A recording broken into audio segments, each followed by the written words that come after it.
눈을 감아보세요. 지금 이 순간 당신이 숨을 들이쉬는 이 공기 속에 빛이 흐르고 있답니다. 아주 오래된 빛, 오래되었다는 말로는 도저히 그 깊이를 담을 수 없는 시간이라는 개념 자체를 비웃기라도 하듯 아득히 먼 곳에서 출발한 빛. 그 빛이 지금, 바로 지금 이 순간에도 우리의 대기권을 조용히 통과하고 있답니다. 잠시 숫자 하나를 마음속에 새겨보세요. 120광년, 빛이 1년 동안 쉬지 않고 달려가는 거리가 약 9조 4천억 킬로미터라는 걸 기억하신다면 120광년이 얼마나 아득한 거리인지 조금은 짐작하실 수 있을 거예요. 하지만 솔직히 말하면 인간의 뇌는 그 거리를 진정으로 느끼도록 설계되어 있지 않답니다. 우리는 손끝으로 느끼는 거리, 두 발로 걸어서 닿을 수 있는 거리, 기껏해야 비행기를 타고 건너는 거리에 익숙한 존재들이니까요. 그래서 오늘 밤 우리는 상상력이라는 가장 오래된 우주선을 타려 합니다. 밤하늘을 올려다보면 사자자리가 보이는 방향으로 눈을 가만히 모아보세요. 봄철 하늘을 수놓는 그 별자리, 커다란 낫 모양으로 휘어진 별들의 무리 너머로 육안으로는 도저히 볼 수 없는 아주 작고 붉은 별 하나가 있답니다. 태양보다 훨씬 차갑고 훨씬 작고 훨씬 흐릿하게 빛나는 별, 천문학자들은 그 별에 아주 건조한 이름을 붙였습니다. K2-18. 이름만 들으면 냉장고 부품 번호처럼 느껴질 수도 있지만 이 작고 붉은 별 주위를 돌고 있는 행성 하나가 지금 이 순간 인류 문명 전체를 뒤흔들지도 모를 신호를 품고 있답니다. 그 행성의 이름은 K2-18b. 이름 뒤에 붙은 작은 알파벳 B는 그 별 주위를 도는 첫 번째 행성이라는 뜻이에요. 첫 번째. 가장 먼저 발견된, 가장 먼저 우리의 눈에 들어온 존재. 그리고 그 행성이 우리에게 보내고 있는 메시지는 어쩌면 인류 역사상 가장 충격적인 내용을 담고 있을지 모릅니다. 우주에서 우리는 혼자가 아닐 수도 있다. 오늘 밤, 저는 여러분을 그 행성으로 데려가려 합니다. 발사 버튼도 없고 카운트다운도 없어요. 그냥 이 목소리를 따라 숨을 천천히 내쉬며 눈을 감으세요. 그리고 상상해보세요. 지금 이 침대가, 이 소파가, 이 방바닥이 서서히 흔들리기 시작합니다. 중력이 조금씩 느슨해지는 느낌. 창문 너머로 보이던 도시의 불빛들이 하나둘 멀어지고 대기권의 푸른 막이 얇은 종이처럼 우리 발 아래 펼쳐집니다. 그리고 그 순간 고요함이 찾아옵니다. 우주의 고요함은 지상의 침묵과는 다릅니다. 지상의 침묵은 언제나 무언가를 기다리는 침묵이에요. 바람이 불 것 같은, 새가 올 것 같은, 누군가가 문을 두드릴 것 같은. 하지만 우주의 고요함은 완성된 침묵이랍니다. 그 무엇도 기다리지 않는, 그 무엇도 시작되지 않아도 되는 그 자체로 완전한 정적. 우리는 지금 그 속으로 들어가고 있습니다. 저 멀리 태양이 점점 작아집니다. 우리가 늘 당연하게 여기던 그 황금빛 원반이 걷고 또 걷다 보면 결국 지평선 너머로 사라져버리는 석양처럼 차츰차츰 별들 사이의 하나로 묻혀갑니다. 그리고 어느 순간 더 이상 태양과 다른 별을 구분할 수 없는 지점에 다다릅니다. 그때 비로소 우리는 별들 사이에 있는 존재가 됩니다. 수천, 수만 개의 별들이 사방에서 빛을 뿌리고 있어요. 그 어느 것도 저게 태양이야라고 말할 수 없는 광경. 우리가 지구라는 행성에 얼마나 깊이 묶여 있었는지 그 순간에야 실감하게 된답니다. 그리고 우리는 계속 나아갑니다.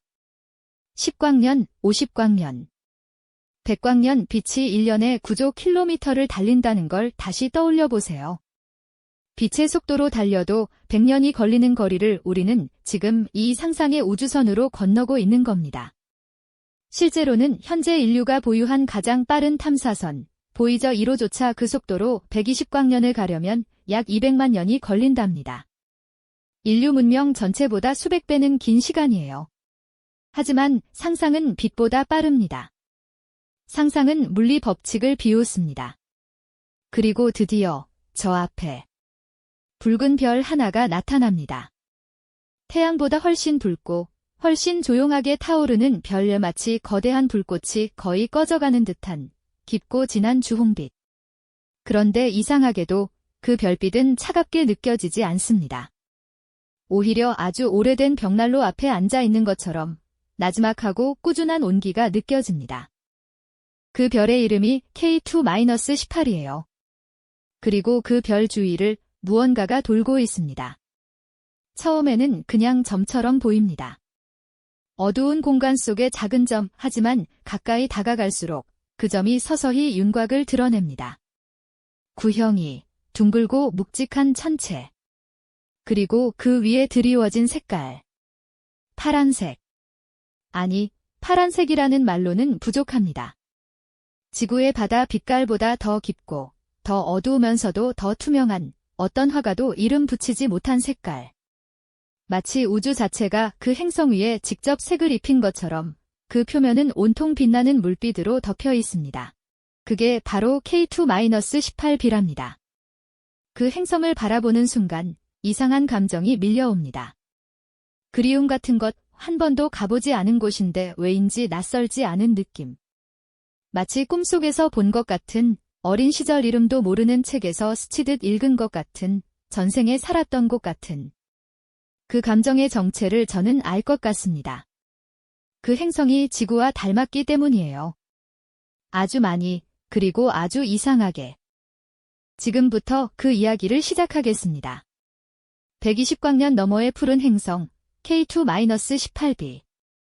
우리와 닮았으면서도 우리와 전혀 다른 그 세계의 이야기를 천천히, 아주 천천히. 오늘 밤 여러분이 잠드는 그 순간까지 때로는 가장 위대한 발견이 가장 조용한 방식으로 찾아옵니다. 2015년 천문학자들은 나사의 케플러 우주망원경이 보내온 데이터를 분석하고 있었습니다. 케플러는 수년 동안 수십만 개의 별들을 바라보며 아주 작은 밝기 변화를 기록해왔어요.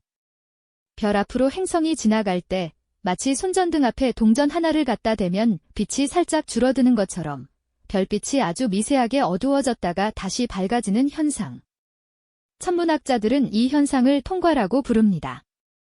그 수많은 데이터 속에서 K2-18이라는 붉은 외성의 밝기가 규칙적으로 변하는 패턴이 포착되었습니다. 무언가가 그 별 앞을 지나가고 있었어요. 연구팀은 숨을 죽이고 계산을 시작했습니다. 밝기가 얼마나 줄어드는지를 보면 행성의 크기를 추정할 수 있고 그 주기를 보면 별까지의 거리를 역산할 수 있어요. 계산기를 두드릴수록 숫자들이 하나의 윤곽을 그리기 시작했습니다. 그 윤곽은 놀라웠습니다. 행성의 크기는 지구의 약 2.7배. 지구보다는 확실히 크지만 해왕성보다는 작아요. 천문학에서는 이런 행성을 미니 해왕성 또는 슈퍼지구라는 카테고리에 넣기도 했는데 이 행성의 실제 모습은 그 어떤 분류도 정확하게 담아내지 못했습니다. 그리고 더욱 중요한 숫자가 나왔습니다. 이 행성이 K2-18 별과의 거리? 그 거리는 너무 멀지도 너무 가깝지도 않았습니다. 마치 누군가 정밀하게 설계한 것처럼 정확히 별의 거주 가능 구역 안에 위치하고 있었어요. 거주 가능 구역이라는 말 한 번쯤 들어보셨을 거예요. 천문학자들은 이 구역에 동화에서 나오는 이름을 붙였답니다. 골디락스 존. 뜨겁지도 차갑지도 않은 딱 적당한 온도가 유지되는 구역. 동화 속 주인공 골디락스가 곰 3마리의 집에서 너무 뜨겁지도 너무 차갑지도 않은 딱 적당한 죽을 찾아낸 것처럼 생명이 살 수 있을 만큼 적당한 온도를 가진 구역을 뜻합니다. 이 구역에 있는 행성에서는 액체 상태의 물이 존재할 수 있습니다. 그리고 우리가 아는 모든 생명은 예외 없이 물을 필요로 합니다. K2-18b는 바로 그 구역 안에 있었습니다. 이 발견은 과학계의 조용한 파문을 일으켰어요. 하지만 처음에는 그저 흥미로운 발견 정도로 받아들여졌습니다. 거주 가능 구역 안에 있는 행성이 K2-18b 하나만은 아니었거든요. 케플러 망원경이 활동하는 동안 비슷한 조건의 행성들이 수십 개 발견되었습니다. 그러나 K2-18b는 달랐습니다. 무엇이 달랐는지 지금부터 천천히 이야기해 드릴게요. K2-18b의 진짜 정체가 밝혀지기 시작한 건 그로부터 몇 년 후의 일입니다. 2019년 두 개의 독립적인 연구팀이 거의 동시에 K2-18b의 대기를 분석한 결과를 발표했습니다. 허블 우주망원경이 그 행성의 빛을 붙잡아 분석한 데이터를 사용했어요. 빛을 파장별로 분해하면 그 빛이 통과한 대기가 어떤 성분으로 이루어져 있는지 알 수 있거든요. 마치 프리즘이 흰빛을 무지갯빛으로 나누듯 분광기는 별빛을 성분의 언어로 풀어냅니다. 그리고 그 언어가 말해준 것은 한 단어였습니다. 물 K2-18b의 대기 속에 수증기가 있었습니다. 이것이 왜 중요하냐고요? 지금까지 태양계 밖행성, 즉 쬐개 행성의 대기에서 물 분자가 명확하게 검출된 건 극히 드문 일이었거든요. 물론 완전히 처음은 아니었지만 K2-18b의 경우는 달랐습니다. 왜냐하면 이 행성은 거주 가능 구역 안에 있었고 크기도 지구와 해왕성 사이였고 그리고 무엇보다 이 수증기의 양이 상당히 풍부하게 검출되었기 때문이에요. 이 발견은 과학자들로 하여금 하나의 질문을 하게 만들었습니다. 만약 대기에 저렇게 많은 수증기가 있다면 표면에는? 그 질문에 답하기 위해 과학자들은 이 행성의 내부 구조를 모델링하기 시작했습니다. 크기, 질량, 대기 성분, 별과의 거리, 받는 에너지의 양 이 모든 데이터를 컴퓨터에 입력하고 수십 가지 시나리오를 돌렸습니다. 그리고 가장 일관되게 나타나는 모델은 하나였습니다. K2-18b는 행성 전체가 거대한 바다로 뒤덮여 있을 가능성이 매우 높다. 여기서 잠깐 눈을 감고 상상해보세요. 끝이 없는 바다. 어디를 봐도 수평선. 어디를 봐도 물리지구에도 바다가 있지만 지구의 바다는 육지와 공존합니다. 아시아가 있고 아프리카가 있고 아마존이 있고 히말라야가 있어요. 하지만 K2-18b에는 그 어느 시뮬레이션을 돌려봐도 육지가 나타나지 않습니다. 그냥 바다. 행성 전체가 바다입니다. 동쪽 끝도 바다, 서쪽 끝도 바다, 북극도 남극도 모두 물, 그 물 위로 수소와 헬륨이 주성분인 두꺼운 대기가 감싸고 있습니다. 그 깊이가 얼마나 될지 현재로서는 정확히 알 수 없습니다. 어쩌면 수백 킬로미터의 바다가 행성을 통째로 감싸고 있을 수도 있어요. 그 아래에 얼음이 있을 수도 있고 더 아래에는 암석질 핵이 있을 수도 있습니다. 하지만 우리가 닿을 수 있는, 빛이 닿을 수 있는, 생명이 존재할 수 있는 층은 그 광대한 바다의 표면과 그 아래 어딘가일 거예요. 이 개념을 처음으로 정확하게 이름 붙인 건 케임브리지 대학교의 천체물리학자들이었습니다. 그들은 2021년 하나의 논문을 발표하며 이런 유형의 행성에 이름을 붙였습니다. 하이세안 행성. 이 단어는 두 단어의 결합입니다. 수소를 뜻하는 단어와 대양을 뜻하는 단어. 수소로 이루어진 두꺼운 대기와 표면을 가득 채운 거대한 바다.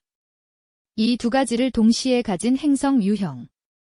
그리고 이 논문은 하이세안 행성이 생명체를 품기에 충분한 조건을 가졌을 뿐 아니라 오히려 지구보다 더 넓은 범위에서 더 오랫동안 생명을 유지할 수 있는 환경일 수 있다고 주장했습니다. 이 주장은 처음에 꽤 파격적으로 받아들여졌어요. 왜냐하면 우리는 항상 생명이 살 수 있는 행성은 지구처럼 생겨야 한다고 막연히 생각해왔으니까요. 그런데 한 걸음 물러서서 생각해보면 그건 꽤 지구 중심적인 편견이었습니다. 지구에서 생명이 처음 탄생한 곳이 어디였는지 기억하시나요? 바다였습니다. 육지가 아니라 바다. 태양 빛이 닿는 바다 표면 근처, 혹은 빛 한 점 없는 심해의 열수 분출구 근처. 생명은 땅 위가 아니라 물속에서 시작되었어요. 지구의 역사 45억 년 중 생명이 육지에 올라온 건 고작 5억 년 전의 일입니다. 나머지 40억 년 동안 생명은 바닷속에만 있었어요. 그렇다면 바다로만 뒤덮인 행성에서 생명이 살 수 없다는 법이 없지 않을까요? 오히려 그 바다가 충분히 따뜻하고 충분히 영양분이 풍부하다면 생명은 육지로 올라올 필요조차 느끼지 못한 채 수십억 년을 바닷속에서 살아갈 수도 있지 않을까요? K2-18b의 바다를 상상해봅니다. 파도가 있을까요? 아마도 있을 겁니다. 행성이 자전하고 대기가 움직이면 바다에도 파도가 생기겠죠. 하지만 그 파도의 소리를 들을 귀가 그곳에 있을까요? 그 파도를 바라볼 눈이 있을까요? K2-18b의 바다는 지구의 바다와 색깔이 같지 않을 거예요. K2-18별은 적색 외성이기 때문에 태양과는 다른 빛을 내뿜습니다. 더 붉고 더 차가운 빛, 그 빛 아래 물이 있다면 그 물의 색깔은 우리가 아는 파란 바다가 아닐 수도 있어요. 어쩌면 짙은 보라색, 어쩌면 어두운 남색, 어쩌면 지구에는 존재하지 않는 어떤 색깔. 그 바다 위에 구름이 있을까요? 아마 있을 겁니다. 수증기가 증발하고 응결하고 다시 비가 되어 내리는 순환. 하지만 그 구름의 모양은 다를 거예요. 중력이 지구와 다르고 대기의 성분이 다르기 때문에 아마 훨씬 낮고 두텁거나 아니면 높고 투명하거나 어쩌면 지구에서는 한 번도 본 적 없는 구름의 형태가 하늘을 덮고 있을지도 모릅니다. 그 대기 이야기를 조금 더 해볼까요? 하이세안 행성의 대기는 주로 수소와 헬륨으로 이루어져 있습니다. 지구의 대기가 주로 질소와 산소로 이루어진 것과 대조적이에요. 수소는 우주에서 가장 가벼운 원소입니다. 그래서 행성의 중력이 충분히 강하지 않으면 수소는 우주 공간으로 달아나 버려요. 그런데 K2-18b는 지구보다 훨씬 크고 질량도 더 무겁기 때문에 수소를 대기 중에 붙잡아 둘 수 있습니다. 그 두꺼운 수소 대기층이 행성 전체를 담요처럼 감싸고 있어요. 이 수소 대기는 우리에게는 낯선 환경입니다. 산소가 없으니 지구 생물이 그대로 가서 숨을 쉴 수는 없겠죠. 하지만 생명이라는 것은 굉장히 유연한 개념이랍니다. 지구에도 산소 없이 살아가는 생명체들이 있어요. 심해 열수 분출구 근처의 미생물들, 산소가 전혀 없는 퇴적층 속에서 살아가는 박테리아들. 이들을 현기성 생물이라고 하는데 이들은 수소와 다른 화학 물질을 이용해 에너지를 얻고 살아갑니다. 만약 K2-18b의 바닷속에도 수소가 풍부한 환경에 적응한 생명체가 있다면 수소를 먹고 수소를 내뿜고 수소 속에서 태어나고 죽는 생명체가 있다면 이 가능성을 더욱 흥미롭게 만드는 건 K2-18b의 위치입니다. K2-18b는 별의 거주 가능 구역 안에 있는데 이 별 자체가 굉장히 오래 살아남는 별이에요. 태양의 수명은 약 100억 년 하지만 K2-18과 같은 적색 외성의 수명은 수천억 년에서 최대 수조년에 달한다고 알려져 있습니다. 태양이 100번 태어나고 죽는 시간 동안 K2-18은 여전히 빛을 내뿜고 있는 거예요. 생명의 진화에 가장 필요한 것이 무엇이냐고 묻는다면 많은 과학자들이 이렇게 답합니다. 시간. 생명은 시간 속에서 탄생하고 시간 속에서 복잡해지고 시간 속에서 의식을 갖게 됩니다. 지구에서 단세포 생물이 다세포 생물로 진화하는데 수십억 년이 걸렸어요. 물고기가 육지에 올라오는데 수억 년이 걸렸고 인류가 나타나는데 또 수억 년이 걸렸습니다. 그 모든 시간의 합이 45억 년, 그게 지구에 주어진 시간이었어요. 그런데 K2-18b에는 그것보다 수십 배, 수백 배 더 긴 시간이 주어져 있습니다. 만약 그 바닷속에서 아주 오래전에 첫 번째 유기분자가 만들어졌다면? 그리고 그 분자들이 수백억 년 동안 진화를 거듭했다면? 어쩌면 그들은 이미 우리가 상상도 못할 만큼 복잡하고 정교한 생명체가 되어 있을지도 모릅니다. 이제 우리 상상의 우주선은 K2-18b의 대기권에 들어섭니다. 수소가스가 가득한 하늘. 붉고 따뜻한 별빛이 그 가스를 통과해 내려오고 있어요. 그 빛이 닿는 바다의 표면은 은은하게 빛나고 있습니다. 파도는 있지만 거칠지 않아요. 조용히 일렁이는 파도. 마치 잠든 행성의 고른 호흡처럼. 가까이 들여다보면 그 파도 속에 무언가가 있습니다. 아직은 보이지 않아요. 너무 작아서. 하지만 분명히 있습니다. 살아있는 무언가가. 무언가의 증거를 포착한 것이 바로 인류가 만든 가장 위대한 눈, 제임스 웹 우주 망원경이었답니다. 하지만 그 이야기는 다음 챕터에서 천천히 풀어드리겠습니다. 지금은 그냥 이 상상의 바다 위에 잠시 머물러 보세요. 끝없이 펼쳐진 물, 조용한 파도 소리. 붉은 별빛 아래 은은하게 빛나는 수면. 그리고 그 아래 어딘가 우리가 아직 이름도 붙이지 못한 생명의 가능성. 지구에서 120광년 떨어진 그 바다가 오늘 밤 당신의 꿈속으로 찾아올지 모릅니다. 천천히 눈을 감으세요. 파도 소리를 들으세요. 그 파도는 120년 전에 출발해서 지금 막 당신의 귓가에 도착했답니다. 지금까지 별똥꾸리 우주 여행이었습니다. 감사합니다.